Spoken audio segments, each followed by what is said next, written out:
What's up, guys? Ryan here. So the other day I got this like really strange text or message on Facebook from somebody. And here's what the message said. So he said, "Hey, I'm Curtis James. You did a story about me on a road rage shooting. You repeated a lie about me shooting the man while he was trying to get up. That was irresponsible lie by the Tampa Tribune. I did not lie about anything to the police because obviously there's a traffic camera right there. Why would I lie?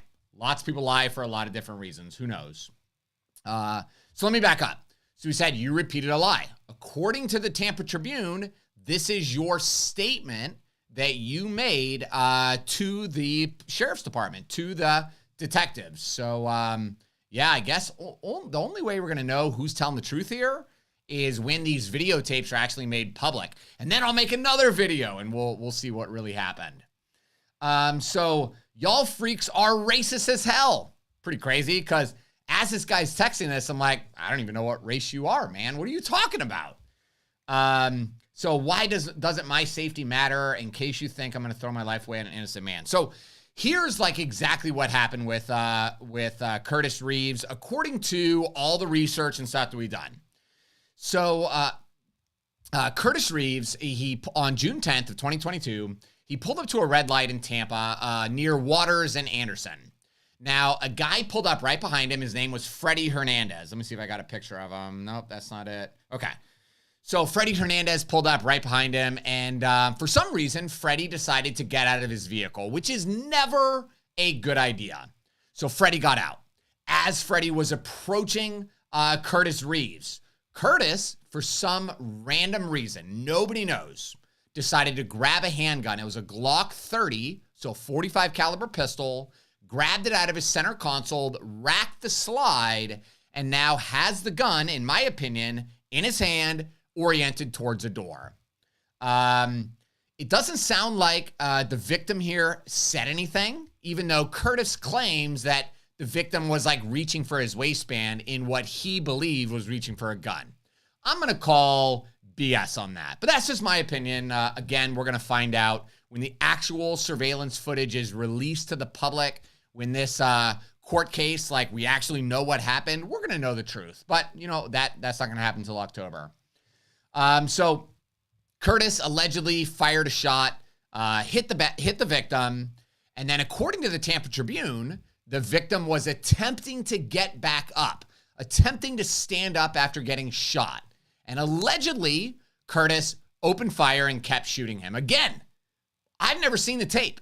But the Tampa Tribune claims that they saw the tape and that this is what, when the Hillsborough County Sheriff's Office like gave their press briefing, just like, you know, they usually play the evidence. They usually show the tapes and stuff like that. I can't find it anywhere on the internet, but the Tampa Tribune allegedly saw it. And I think we're going to see it one day too. So then Curtis continues to say, I was just minding my own business, being a harmless, productive human being. The devil brought Freddy Hernandez into my life. Now I have people like you judging me when I avoided every confrontation ever since I stepped into adulthood at age of 18. That's not true. This is a confrontation you did not avoid. That guy was not a threat, right? We know that now. Based on, you know, what we know, the victim didn't have a weapon. Allegedly, like according to all the articles, all that stuff, stories that are out here about this, doesn't sound like the victim was attempting to enter an occupied vehicle. Doesn't sound like he was attempting to enter unlawfully or by force. So it doesn't really sound like any of the requirements for the Florida Castle Doctrine law have actually been met. Let's see. So Curtis James, he got arrested a few days later and charged with manslaughter, and he's currently out on bail and awaiting his next court hearing, which is supposed to happen in October. Now, I've listened to some interviews from Curtis James's attorney. Sounds like, I listened to the very first court hearing with Curtis James and his attorney. And I've listened to some other attorneys kind of weigh in on this case and share what they think is going to happen. They believe Curtis is going to claim that this was justified use of force, that this falls into the stand your ground, statute. But that's not even the part I want to talk about today.